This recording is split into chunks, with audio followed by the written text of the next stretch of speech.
Saudações do crente docente. Está no ar o CDcast, o podcast da sua lição bíblica. Eu sou a professora Adriana Goulart e nós estamos aqui juntos estudando a revista Discipulado 1, Caminhando com Jesus, da editora Central Gospel. Hoje teremos a aula da lição de número 11, que tem por título Adorar, Cultuar e Servir. Queria pedir para você aqui que acompanha o trabalho do crente docente, que divulgue esse material aqui disponibilizado, que se inscreva aí no canal do YouTube, acompanhe, siga aí o perfil do crente docente no Instagram e seja um multiplicador desse conhecimento, esse ensinamento que você vem adquirindo aqui.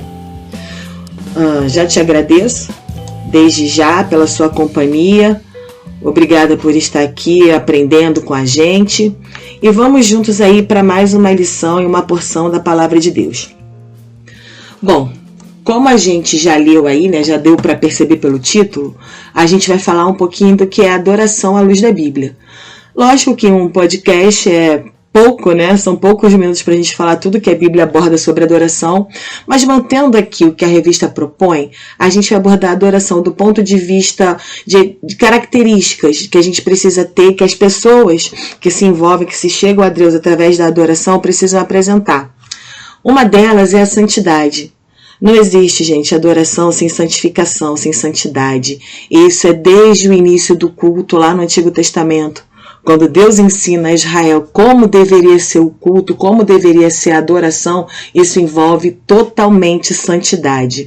A santidade era um atributo tão importante dentro da adoração no Antigo Testamento, que o sumo sacerdote, quando se apresentava diante de Deus no Santo dos Santos, quando ele colocava sua vestimenta especial, lá naquela parte, naquele acessório que ele trazia na cabeça, tinha uma placa dourada, onde se lia santidade ao Senhor.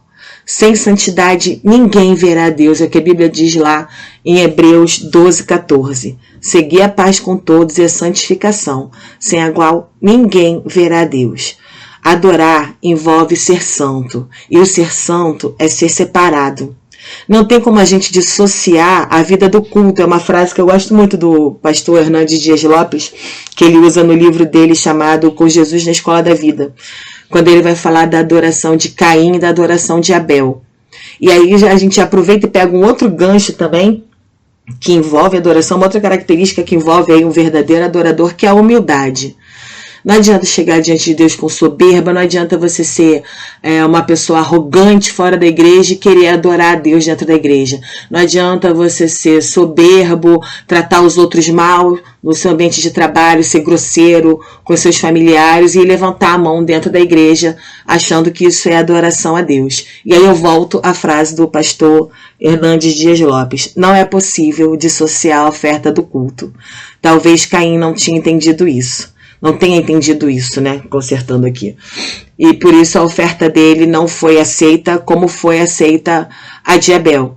Sendo que antes disso ele foi advertido. Quando ele vê que Deus aceita, se agrada da oferta de Abel, e Deus percebe que ele ficou aborrecido com isso, Deus fala, Deus alerta Caim.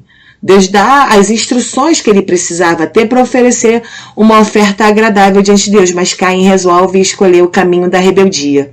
Resolve escolher o caminho de contrariar Deus e dar aí lugar, né, dar vazão ao seu próprio desejo, seu sentimento de inveja, de ciúme, e se desvia do caminho da adoração. E aí o final da história a gente já sabe qual é, né? Mesmo assim, Deus ainda o preserva.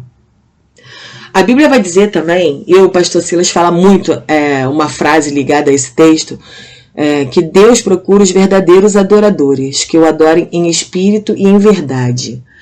E aí o pastor Silas tem essa frase quando ele diz, eu gosto muito quando ele diz que muitas classes de pessoas procuram a Deus, mas só existe uma classe de pessoas que é Deus que procura.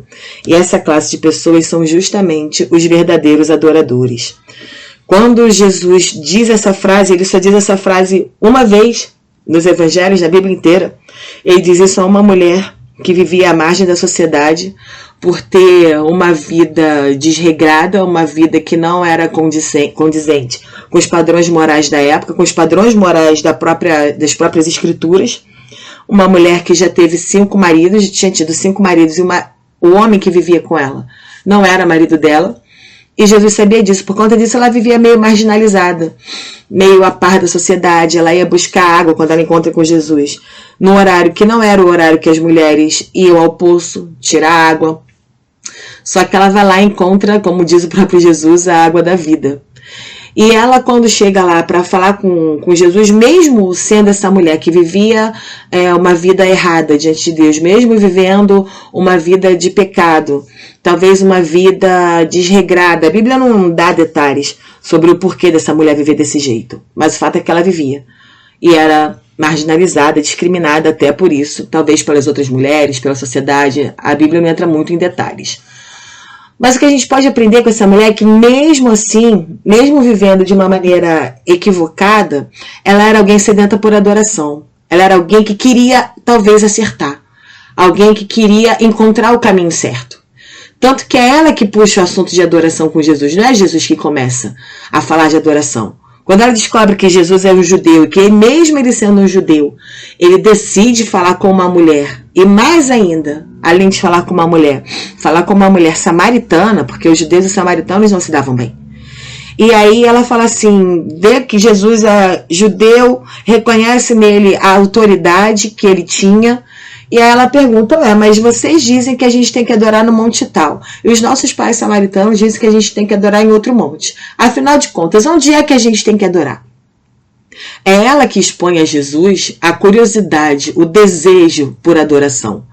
Em saber qual era o caminho certo, o jeito certo de adorar. Se foi por curiosidade, se foi porque ela realmente queria adorar, não importa. O importa é que ela arrancou de Jesus essa verdade. Essa frase que Jesus não disse isso para mais ninguém. Ninguém mais arrancou essa verdade, essa frase de Jesus, mas essa mulher sim. E Jesus revela essa verdade para ela, né? Revela esse conhecimento, revela essa verdade, esse grande ensinamento para essa mulher, quando ele diz, nem naquele monte, nem lá, nem aqui. Porque não é o lugar, é como você adora. E como que é essa adoração? Essa adoração é em espírito e em verdade. E aí eu volto ao que eu disse ainda há pouco. Não adianta ter uma vida fora da igreja e outra dentro. Não adianta ser uma pessoa fora da igreja e chegar dentro da igreja, levantar a mão, adorar, se envolver, falar palavras de louvor e adoração a Deus, se a sua vida não condiz com aquele ato de adoração. Aí passa a ser somente um ritual, sabe? Não é de verdade. Não é esse tipo de adoração que Deus procura. Deus procura um coração sincero, um coração quebrantado, um coração que se derrete na presença dele. Esse coração sabe o caminho da verdadeira adoração, em espírito e em verdade. Não adianta fingir, não adianta mentir, não pode ser só de aparência. Não pode ser uma vida de aparência. Jesus, é tão interessante quando Jesus fala, certa vez ele ensina, enquanto os discípulos pedem para Jesus ensinar a eles a orar e tal. Dentre tantos ensinamentos de Jesus, lá em Mateus 6, 7, lá no Sermão do Monte, Jesus fala, um pouco depois de uma situação, de duas pessoas que se apresentaram diante de Deus em oração. Um era o fariseu, um doutor da lei, alguém que entendia das escrituras, alguém que era uma autoridade religiosa, e o outro era um publicano, alguém que vivia à margem da sociedade. Eram pessoas consideradas traidoras do povo judeu, porque os publicanos trabalhavam para os romanos, cobrando impostos do seu próprio povo, do próprio povo judeu. Então era alguém visto como nada, eram pessoas odiadas pelos judeus. E aí Jesus vai dizer que o publicano se apresenta em praça pública, começa a orar em alta voz e fala: a Deus, obrigada porque eu não sou como esse publicano miserável, eu dou o dízimo de tudo, eu faço oferta de tudo, eu cumpro a lei, eu faço tudo certo, eu faço tudo correto. Só faltou o fariseu falar: louvado seja eu, engrandecido seja o meu nome, de tanta soberba e tanta arrogância. Enquanto isso, do outro lado, tinha um publicano orando e falava: Deus, tem misericórdia de mim que sou pecador. E Jesus, quando vai validar a oração, ele valida a oração do publicano. Porque é isso, é chegar diante de Deus com humildade, é chegar diante de Deus reconhecendo as nossas fragilidades, é chegar diante de Deus colocando por terra as nossas barreiras de resistência, é chegar diante de Deus reconhecendo a sua condição, E que mesmo assim, sendo pobre, pecador, fazendo tudo errado, ainda assim Deus nos escolheu. E ainda assim Deus nos ama. Ainda assim Deus aceita a adoração que pode sair dos nossos lábios. Quando ela sai assim, de uma confissão, de um verdadeiro adorador. De alguém que quer estar diante de Deus em verdade. Também tem uma outra característica que o verdadeiro adorador precisa ter. Não adianta achar que adora a Deus vivendo uma vida de desobediência. É preciso obedecer. A Bíblia fala lá em Hebreus que o próprio Filho de Deus, o próprio Jesus, aprendeu a obediência por meio das coisas que sofreu. O sofrimento também nos leva a um caminho de obediência. É um ótimo professor, o sofrimento. Nos ensina a obedecer. E não adianta viver uma vida de adoração se você é uma pessoa desobediente, se você é uma pessoa que não honra os princípios da palavra de Deus, se você acha que parte da Bíblia precisa obedecer, parte da Bíblia não precisa obedecer, que a Bíblia precisa ser, como dizem por aí, atualizada. Isso não existe, gente. Isso não existe. A Bíblia é a perfeita e infalível palavra de Deus. Ela é atemporal. Aquilo que era verdade há séculos atrás, quando ela foi escrita, séculos depois, quando ela foi reunida, continua sendo verdade hoje, porque ela foi escrita, inspirada pelo próprio Deus. Foi o próprio Deus que inspirou os homens e revelou a sua palavra, se revelou através da sua palavra. A Bíblia não contém, ela é a palavra de Deus. Se a gente quer ser obediente, o manual da obediência está aqui, é a Bíblia. Se a gente quer viver uma vida de adoração, se a gente quer atrair o olhar de Deus para a nossa adoração, a gente precisa obedecer e praticar aquilo que a Bíblia diz. Jesus, ainda lá no Sermão do Monte, no finalzinho, ele vai contar uma parábola, uma história de um homem que construiu a sua casa sobre a rocha e o outro que construiu a sua casa sobre a areia. O que construiu a casa sobre a areia talvez fosse um caminho mais fácil, mas Jesus vai dizer que quando vieram os ventos, as tempestades, as águas, os rios subiram, aquela casa não resistiu e caiu. Já a casa que foi construída sobre a rocha, quando vieram os ventos, a tempestade, as águas, os rios subiram, aquela casa se manteve firme, porque a base era firme. E aí Jesus finaliza essa história dizendo o seguinte: assim é todo aquele que ouve e pratica as minhas palavras. Porque quem ouve só constrói a casa na areia. Na hora da dificuldade, na hora da adversidade, na hora da luta, ele não aguenta. Ele desiste, ele fracassa, ele pensa aí, às vezes até chega a abandonar a fé. Mas aquele que constrói sua casa sobre a rocha, aquele que decide ouvir as palavras de Jesus e praticar, esse sim, está cimentando aí o seu caminho de consagração, o seu caminho de vida espiritual com Deus. Esse está caminhando aí para tirar 10, quer melhorar sua nota na escola da vida com Deus. Não basta ouvir, tem que praticar. Uma vida de adoração envolve obediência. Ouvir a Bíblia, ser amigo da palavra de Deus, simpatizante do Evangelho, não é suficiente. Você não pode ser só ouvinte, você tem que ser praticante da palavra de Deus. A nossa lição aqui também vai trazer alguns exemplos de adoração, sobre como eram os rituais de adoração, de louvor na Páscoa, por exemplo, que era a primeira grande festa dos judeus. Tinha todo um ritual de comemoração nessa festa, desde o sacrifício do cordeiro para lembrar a saída do povo lá do Egito, até os salmos que se cantavam durante a festa. Acredita-se não, provavelmente é bem verdade que Jesus, antes de ir para o Getsemane, ele cantou esses salmos com os seus discípulos, porque era o que se fazia na Páscoa, era o que se cantava na Páscoa. Os salmos de celebração que exaltavam aí o poder, a excelência de Deus, a sua graça, a sua misericórdia, o seu poder libertador, que o tirou das mãos do Egito. E hoje, Jesus é a nossa Páscoa. Aquele cordeiro que era imolado era um símbolo, um tipo de Jesus. Então, no Antigo Testamento, isso é um exemplo muito visível, muito característico de adoração. Mas eu já falei outros aqui também. Eu falei de Caim e Abel, falei da própria mulher samaritana, aquela mulher cananeia, quando se joga aos pés de Jesus e se humilha, e ela diz para Jesus que até os cachorrinhos comiam das migalhas que caíam da mesa dos seus senhores. Aquilo é um ato de adoração. Aquilo é um ato de se humilhar e reconhecer que ela, mesmo sendo pecadora, mesmo sendo indigna, mesmo estando fora das condições de receber qualquer tipo de bênção vinda de Jesus, ela reconhece que não é por causa dela, não é por causa de quem recebe, é por causa de quem dá. Não era por conta dela que a filha dela seria liberta, era por causa da misericórdia, da graça, do poder salvador de Jesus Cristo. E outros exemplos, essa é um exemplo de adoração, e a Bíblia está repleta de exemplos de pessoas que adoraram a Deus e Deus se agrada da adoração que lhe é oferecida em espírito e em verdade. Outro exemplo, quer ver? Gideão, quando oferece a Deus o sacrifício, Manoá e a sua mulher, os pais de Sansão, quando recebem a revelação de que a mulher de Manoá ficaria grávida, de como o menino iria crescer, a Bíblia diz que eles fazem um altar e oferecem uma oferta ao anjo do Senhor, que é uma teofania, como a gente chama. Teofania nada mais é de que uma, entre aspas, vamos dizer assim, uma pré-aparição de Jesus no Antigo Testamento. Então, toda vez que a Bíblia fala no Antigo Testamento tem um anjo do Senhor, ela está se referindo ao próprio Jesus. E Manoá, mesmo sem saber disso, ele oferece um sacrifício de gratidão, de adoração àquele ser, a Jesus, mesmo sem saber que era ele.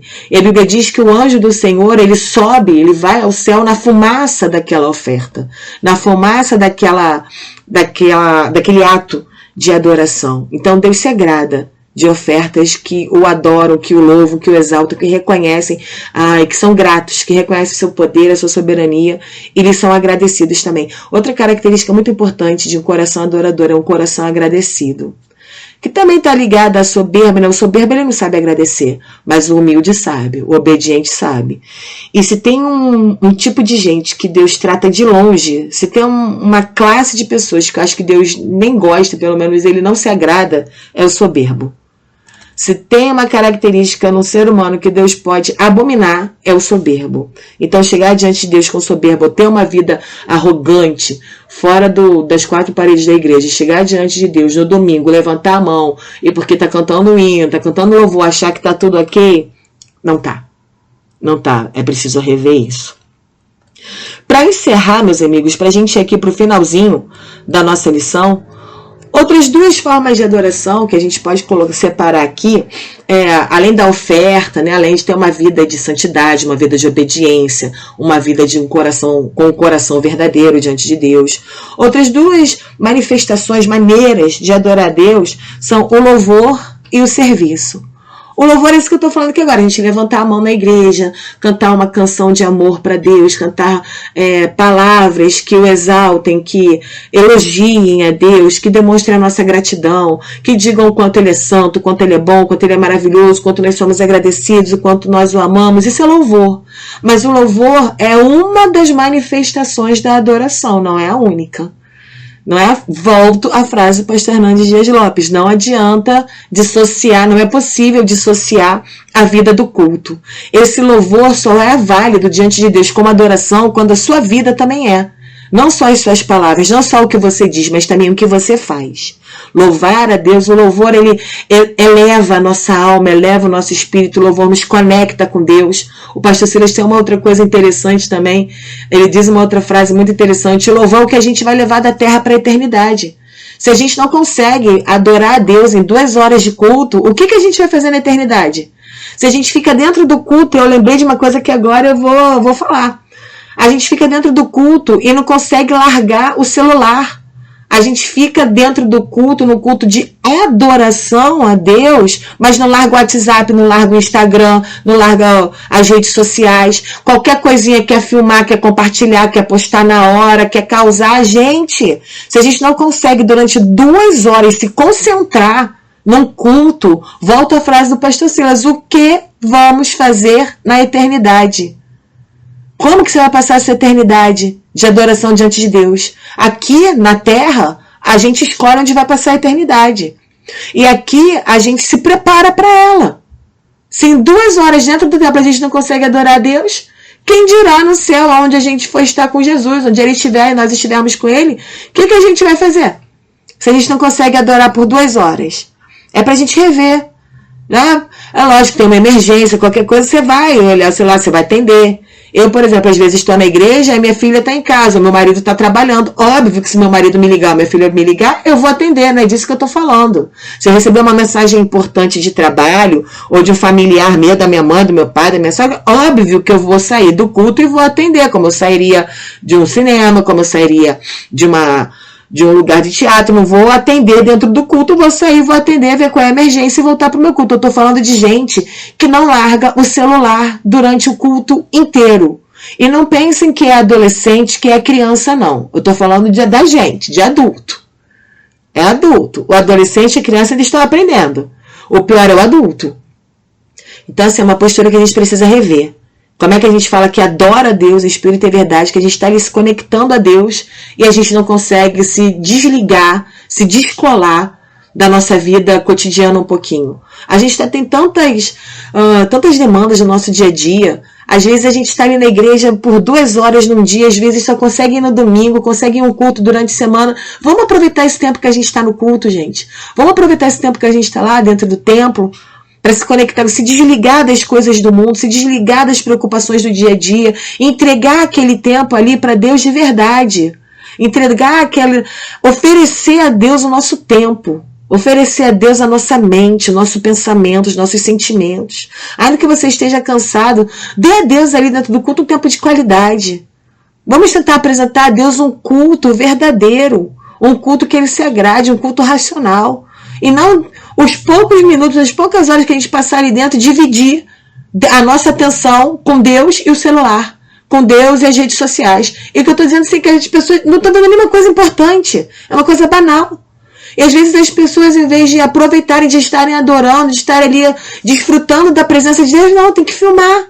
Então o outro está recebendo e quem está filmando está só vivendo, está só registrando o mover na vida dos outros. E na vida dele mesmo ele não recebe. Então que se sirva, que a gente pare para pensar um pouquinho nisso, né? O louvor, ele nos leva a Deus, mas que a gente se conecte mesmo com Deus, que a gente se desligue um pouco das coisas do dia a dia, que a gente ofereça a Deus no culto um tempo de qualidade, um louvor, uma adoração de qualidade. Por último, gente, outra forma de adoração que aparece aqui na nossa revista, eu vou encerrar com ela, porque eu vou seguir aqui da revista, senão a gente não acaba nunca, né? Vai falar de adoração e não vai acabar nunca. Vai fazer um podcast aqui de 2 semanas e ainda vai ter assunto para falar. Mas a gente não pode falar de adoração sem falar de serviço, né, gente? Servir também é adorar. Servir a Deus, servir ao próximo, servir a igreja, servir a nossa família, servir dentro e fora da igreja, o culto além do templo, o culto além das 4 paredes. Jesus, quando veio à Terra, certa vez, lá no livro de Marcos, se eu não me engano, ele pergunta aos seus discípulos, Marcos ou Lucas, um dos dois está me fugindo da mente agora. Mas certa vez ele pergunta aos seus discípulos, quem é maior? O que senta à mesa ou o que serve? E os seus discípulos responderam, o que senta à mesa. Mas Jesus vai e responde de volta, entre vocês eu sou como o que serve, porque o Filho do Homem não veio para ser servido, mas sim para servir. Jesus é o nosso maior exemplo de servo, o nosso maior exemplo de humildade, que a gente possa aprender isso com Jesus, que servir é uma honra, servir é um privilégio, servir é um prazer. E servir é um dos maiores atos de adoração. Se preocupar com o próximo, ser prestativo, prestar um serviço mesmo. Não só a Deus, prestar aos homens como se fosse para Deus, isso é um dos maiores atos de adoração. E que a gente possa levar isso para a nossa vida, para o nosso dia a dia, porque isso são coisas que agradam a Deus. É o tipo de adoração que Deus procura também. É o tipo de adoração que Deus valoriza e que Deus se agrada em receber. Que a gente possa adorar a Deus não só com as nossas palavras, mas com as nossas atitudes, com o nosso pensamento. O nosso pensamento pode ser pecaminoso. Está aí o 10º mandamento para provar isso. Não cobiçarás. Então, o cobiçar é o pensamento. Não chega a ser o ato material concreto. Você só pensou. O nosso pensamento também pode ser pecaminoso. Então, que a gente adore a Deus também com o nosso pensamento, com as nossas palavras, com a intenção do nosso coração, com o nosso desejo. Que Deus nos ajude, que você seja abençoado com essa lição, que você busque mais a Deus em adoração, em louvor, que Deus abençoe a sua vida. Continue aqui nos seguindo, nos acompanhando com o material do Crente Docente. desfrutando aí dos ensinamentos que você recebe aqui. Que Deus abençoe sua vida, que você seja multiplicador disso tudo que você tem aprendido aqui com a gente. Siga aí o Crente Docente nos canais, nas redes sociais. Que Deus te abençoe, te guarde a sua família e que em você Deus encontre um verdadeiro adorador. Deus abençoe.